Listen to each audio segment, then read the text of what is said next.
Good morning. Welcome to the Friday show. Let me know you're here. Drop in. Where are you watching from? I see several of you watching. Check in. Today we're going to talk about anxiety and a super important topic. And we're doing things I don't even think we realize we're doing, and we're making things worse. I know there's a meme and people kind of joke about, like, I bought a dog for my anxiety, but now my dog has anxiety. And what's fascinating about this is generally, we're creating that. And so we're going to talk about that today. How is that happening? How can we use the power of a dog to help us with anxiety? What does that look like? What are we doing wrong? And how can we get this right? This is a topic really important to me. Not only because I deal with anxiety, I have a fairly significant amount of anxiety, and so does Jenna. So, apple doesn't fall far from the tree, right? Like mother, like daughter.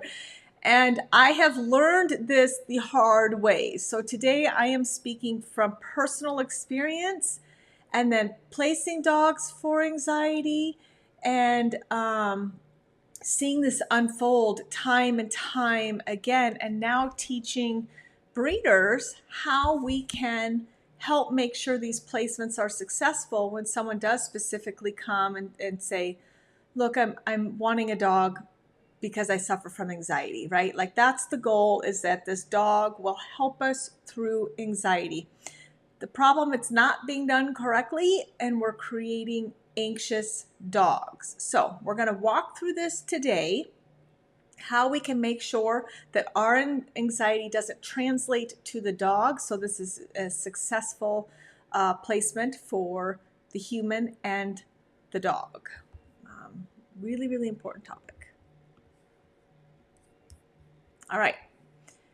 Dogs mirror our emotions and feelings. So we have to remember not to humanize them, but they're just literally mirroring what we're feeling or how we're acting. So if you're acting fearful, the dog's going to look to you and be like, oh my gosh, this should be a fearful situation.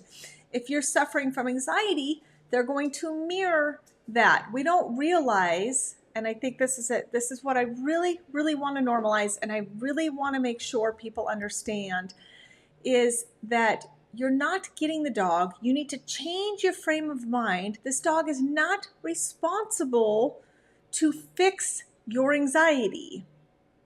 And unfortunately, I think so often we go in thinking that the dog is going to fix our anxiety, and that's not the case. That's not going to happen. And when we put that kind of pressure on a dog, you're setting everybody up to fail. So we need to change from, this dog's going to fix my anxiety, to how can this dog help me with my anxiety? So that frame of mind has to change first and foremost, okay? So you're not buying a dog to fix your anxiety. Your dog is not responsible for your anxiety. However, can a dog help you with your anxiety? Yes, they can, and I'm going to explain to you how that can happen. But before I do that, what I want to explain is, when we feel anxious, so when you're feeling anxiety or a panic attack coming on, the first thing we do is seek comfort from our dog, right? Because we're like, oh, my dog needs to help me fix this. My dog needs to help me get through this. The problem is when you're that anxious and you're petting your dog, you're mirroring, you're translating that anxiety to your dog. Your dog sees it as, they don't see it as like, oh, I'm helping my mom or dad through anxiety. They see it as, whoa, why, what should I be feeling anxious about, right? And they'll associate negative thoughts about something. So if you're having a panic attack in the car, guess what's going to happen? Your dog's going to start to become anxious about the car. And then you're wondering why all of a sudden, out of nowhere, your dog is anxious in the car. I'll tell you what happened. You started to have a panic attack in the car. You wanted your dog to fix it, but instead it doesn't translate. They're not human. It doesn't translate equally. So they feel you being anxious So now we're creating uncertainty in them about our leadership and their safety, which makes them anxious. Does that make sense? So if you're having a panic attack in a car, you pull up, you're going to do something, or you got a phone call or whatever, and you and your dog are in the car. This is one example of many, right? And you start having a panic attack, you're going to start reacting differently, and your dog's going to pick up on that, and you don't even maybe realize it, but you're talking to your dog, or you're talking at a different rate, whatever. Your dog's going to come up to you and smell you and be like, what's going on? What am I supposed to be anxious about? And then we'll use them, we'll pet them, we'll hug on them, we'll cry, we'll sit there and practice our breathing, however you work through a panic attack, while our hands are on our dog. And all that dog is feeling and seeing is there's something uncertain about the outside environment, and there's something uncertain about you. Does that make sense? Like, this is huge. And we're doing the exact opposite of what we want to do, because now we're becoming an uncertain leader because they don't understand why you would feel uncertain about being in the car. Like, what's wrong with the car? Oh my God, is the car going to eat me? What's going on? It's very, very simple. And we make it so much more complicated because we think, one, that they're human, and two, that we think they should fix us and that they're responsible for our anxiety. And it's not fair. I'm saying this. It's not fair to put this pressure on our dogs to fix us, right? So let me tell you how it can work, though, because can dogs help with your anxiety? Absolutely.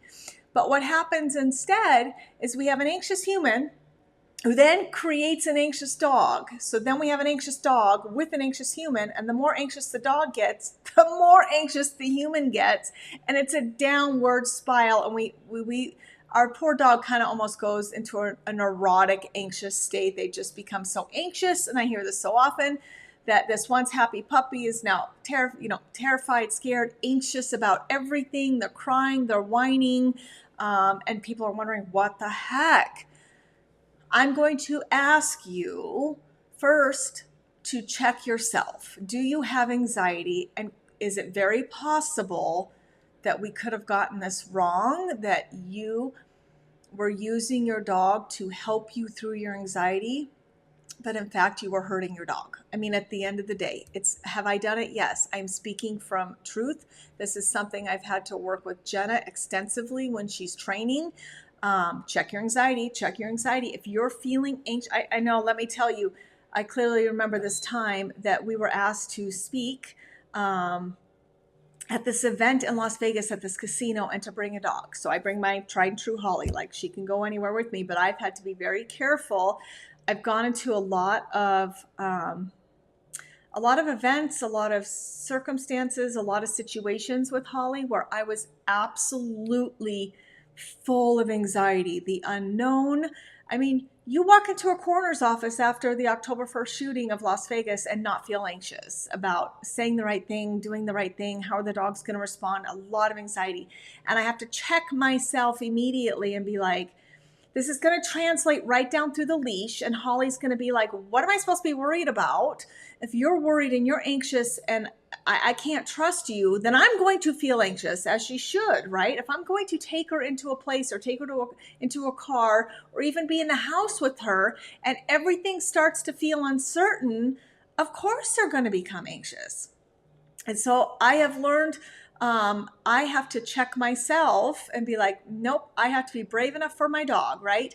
So anyway, this time we were asked to speak, and Jenna had little Augie, and she was really starting to feel anxious. And I vividly remember having this conversation with her, and she was holding him because he's little. So that's really translating and mirroring her emotions. And he started to get fidgety and agitated because of her anxiety. So I was able to bring some self-awareness to her and say, do you know, your anxiety is what's causing this. Augie's actually fine, but the more anxious you're getting, he's feeling that. And now he's really uncertain about being here, as he should be, because he's getting mixed signals from you. And I literally had to tell her, if you don't feel like you can get control of this and be brave enough and not be translating this to him, then you can't go out there with him. It's not fair to him. And she was incredibly brave, worked through her own anxiety, didn't put that pressure on Augie, and went out there on stage in front of everybody with him. And that, you guys, that is how a dog helps you with your anxiety. You have to be brave enough to empower yourself and your dog to let them know everything is okay. And so some of the steps here I have up is, so how do we use the power of the dog to help us manage, mitigate, lessen our anxiety? Because that's the goal. That's what I want for you. I just don't want this to translate to the dog feeling responsible to fix you. That's not fair.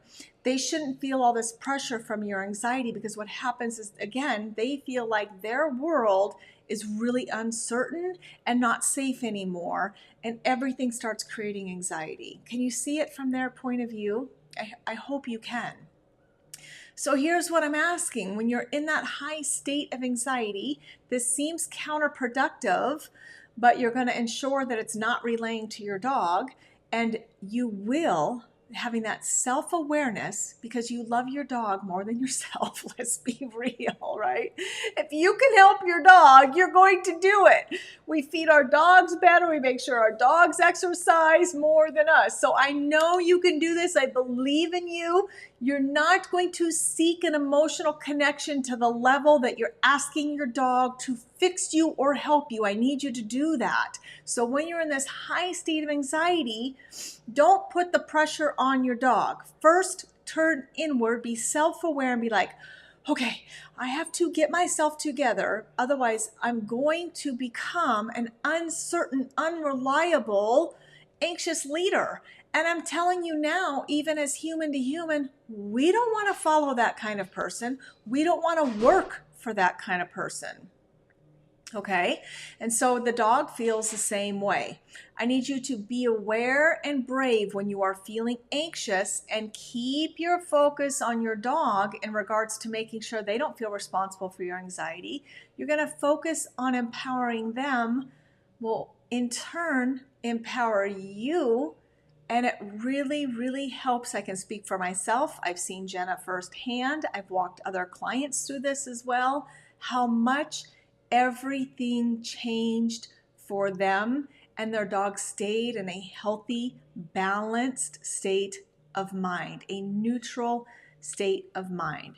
So something just as simple as some of those shifts for our dogs to ensure that we're not creating anxious dogs and reaping the benefits of the power of the dog to help us through anxiety. And I say help us, but it means different than you feel, you falling apart and hugging and holding and crying on your dog. When you're anxious, especially in a new situation, you have to be aware that they're sitting there wondering and taking responsibility to help and fix you, and they can't, right? At the end of the day, they can't. Nobody can. The only person at the end of the day that can help you is you. You have to be brave enough and self-aware enough to be like, okay, I'm on the brink of a panic attack, or I'm having a panic attack. Here are my tools. Deep breaths. For Jenna, we breathe out the butterflies and breathe in bravery, and we slow down our breathing, and we make sure we sit there and empower our dog. Yes, you're okay. Everything is fine. And we keep telling ourselves that because we want that conveyed to our dog. And this beautiful thing happens as we start to believe it too.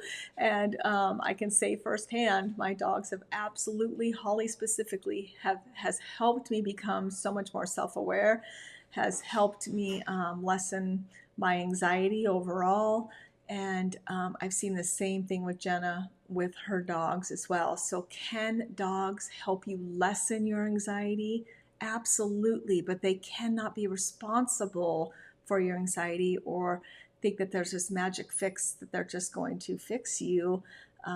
You have to also put in the work, and then together you're both stronger for it. Together you're braver for it, and you continue to make sure you protect the mental state of your dog at the end of the day. We don't want them to feel like they can't help us, that intense human emotion. Some dogs, especially if they're really tender-hearted, they absolutely feel responsible, and it gets to be too much to them because they're like, I can't help you. Because what happens is they sit there and they're thinking, what's wrong, checking the environment, checking you, and they can't make that change. And then there's more anxiety and more anxiety and more anxiety, and they truly feel responsible.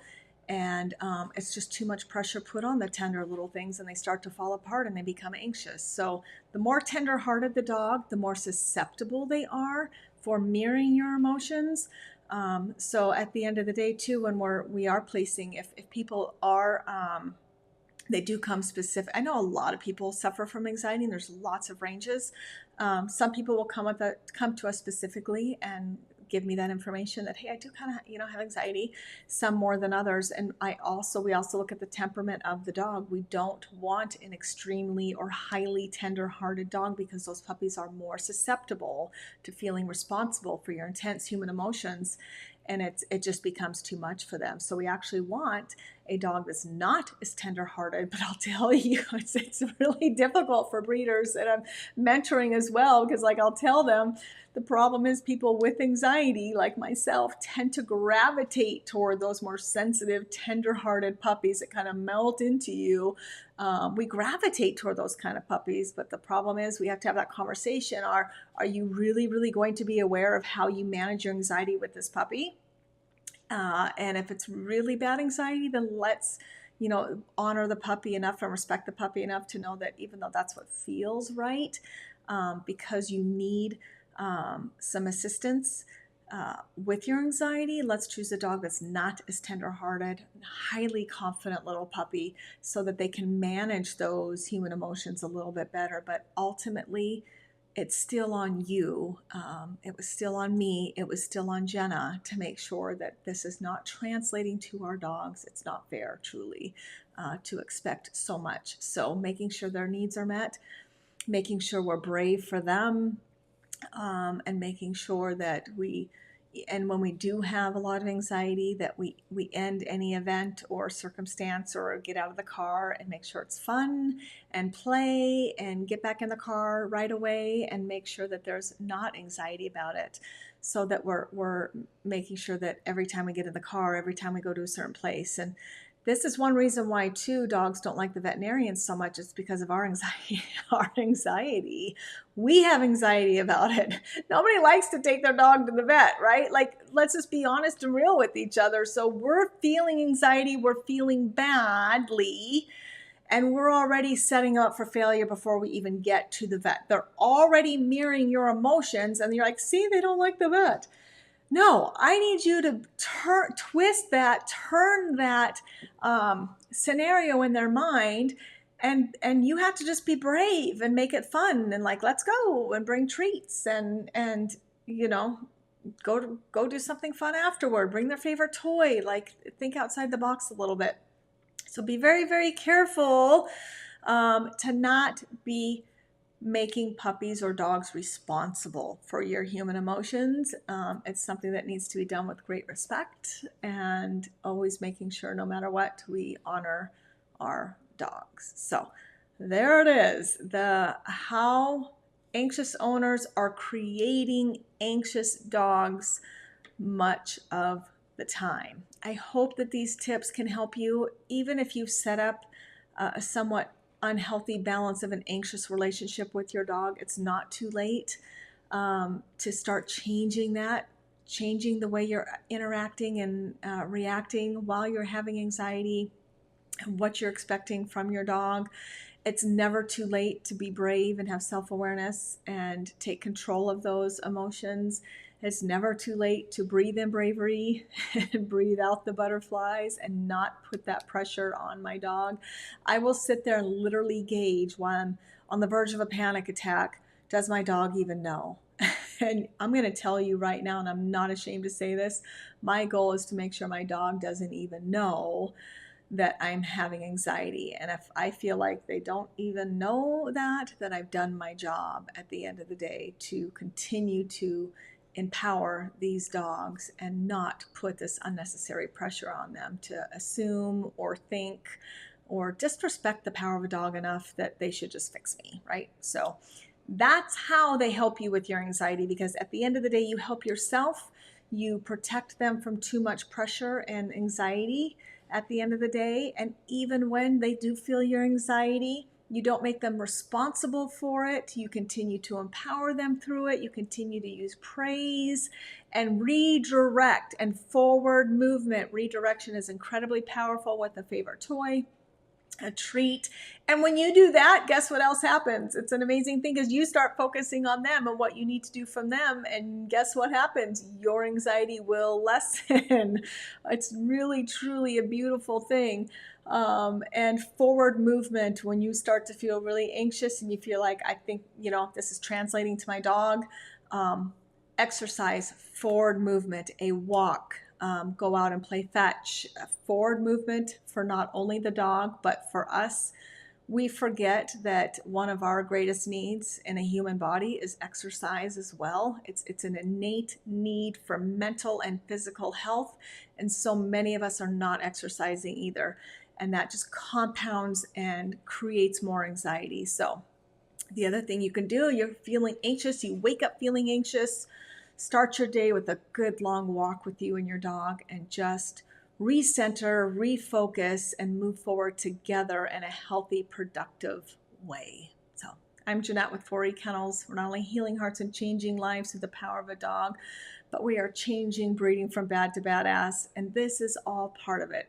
Teaching breeders, educating clients around the world, new puppy owners, to be able to effectively communicate with our dogs, to make sure we're meeting their needs in order, to make sure we're not putting unnecessary human emotion pressure on them. And this alone can truly help dogs. We have so many anxious dogs, and at the end of the day, please evaluate and look, is this anxiety coming from you? Have a great weekend. Bye.